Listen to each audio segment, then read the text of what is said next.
اب تھوڑا سا سوچئے، آپ اسی چھت کے نیچے اگر 4 آدمی ادھر منہ کر کے نماز پڑھتے، 4 آدمی ادھر منہ کر کے نماز پڑھتے، 2 آدمی ادھر منہ کر لیتے، 2 آدمی ادھر منہ کر لیتے، تو کتنے بھدے اور کتنے گندے لگتے۔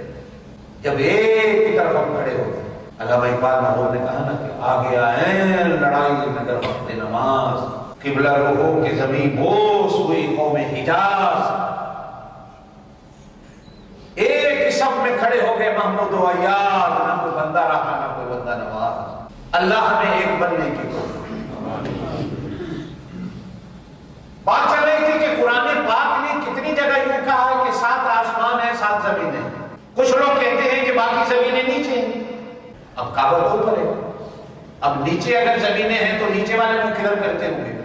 اور کچھ علماء کا کہنا ہے کہ ہر آسمان کی اپنی زمین ہے، یہ 7 آسمان ہیں اور ہر آسمان کی اپنی زمین ہے، اور ہر زمین پر اللہ کی مخلوق ہے۔ تو اس سے معلوم ہوا کہ باقی 7 زمینیں بھی اوپر ہیں، تو پھر اوپر زمین والے جو ہیں وہ کدھر منہ کر کے نماز پڑھتے ہوں گے؟ کعبہ تو نیچے رہ جاتا ہوگا۔ ایسا سوچنے والی چیز ہے۔ اس لیے ہم کہتے ہیں کہ ہم کسی پتھر کو یا کسی کوٹھے کو سجدہ نہیں کرتے، ہم تو اپنے اللہ کے ایک حکم کو سجدہ کرتے ہیں کہ میرے رب کا حکم آیا ادھر کر لو۔ بلکہ قرآن پاک میں بھی ایک جگہ اللہ نے فرمایا لَيْسَ الْبِرَّ أَن تُوَلُّوا وُجُوهَكُمْ قِبَلَ الْمَشْرِقِ وَالْمَغْرِبِ، مغرب یا مشرق کی طرف منہ کر کے کھڑے ہو جانا کوئی نیکی نہیں۔ نیکی اصل یہ ہے کہ تم اللہ کے حکم کے مطابق مقتدر ہو، چاہے ادھر کو کرتے چاہے ادھر کرتے۔ اصل نیکی ہے کہ اللہ کے حکم کو سجدہ کرنا۔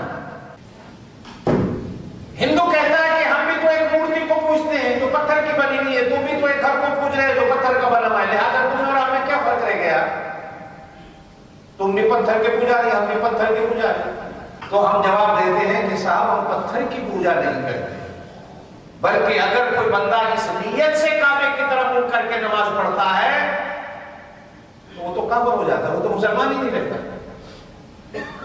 وہ تو کعبہ ہو جاتا ہے کہ میں اس کوٹھے کی پوجا کر رہا ہوں، میں اس مکان کی پوجا کر رہا ہوں۔ نہیں، شاید یہی وجہ ہے کہ شریعت نے ہمیں کہا کہ جو بندہ کعبے کے اندر کھڑا ہو کہ جس کو کعبہ نظر آ رہا ہے اس کے لیے تو شرط ہے کہ ادھر منہ کرے، جسے کعبہ نظر نہیں آ رہا اس کے لیے جہت کعبہ، کعبے کی طرف منہ کرنا شرط ہے، کعبے کو دیکھنا شرط نہیں ہے۔ ہماری تو اثر بھی ہوئی ہے، صرف اس وقت نہیں، مرنے کے بعد، مرنے کے بعد۔ کبھی دیکھا ہے کسی کو قبر میں رکھتے گئے، یا کبھی کسی کو آپ میں سے کسی نے قبر میں اتارا ہو؟ جب قبر میں کسی کو اتارتے ہیں تو جو قبر کے اوپر کھڑے ہوتے ہیں وہ کہتے ہیں ذرا اس کا منہ کعبے کی طرف کر دو، کہتے کہ نہیں کہتے؟ کہتے ہیں نا بھائی کہ اس کا منہ کعبے کی طرف کر دو، تو ہم مرنے والے کا منہ کعبے کی طرف کر دیتے ہیں۔ گزشتہ سے پیوستہ جمعہ میں نے کہا تھا ہندو کہتے ہیں تم کتنے ظالم ہو کہ اپنے ہاتھوں سے اپنے باپ بیٹے کو مٹی کے اندر دبا دیتے ہو۔ ہم کہتے ہیں کہ اللہ کے بندو ہم نے تو اس کو اس کی ماں کے حوالے کر دیا ہے، جدھر سے وہ آیا تھا ادھر چلا گیا۔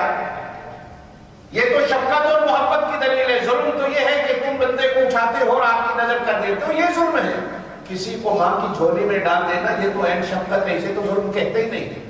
جہاں سے وہ آیا تھا آپ نے وہاں ڈال دیا۔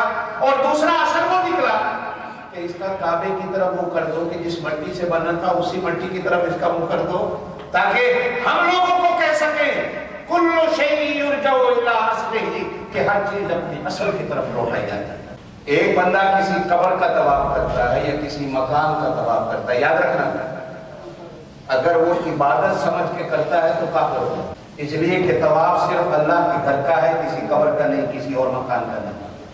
حضور پاک صلی اللہ علیہ وسلم کی قبر کا بھی اگر طواف کو کرتا ہے تو وہ کافر ہو جائے گا، اس لیے کہ طواف صرف کعبے کا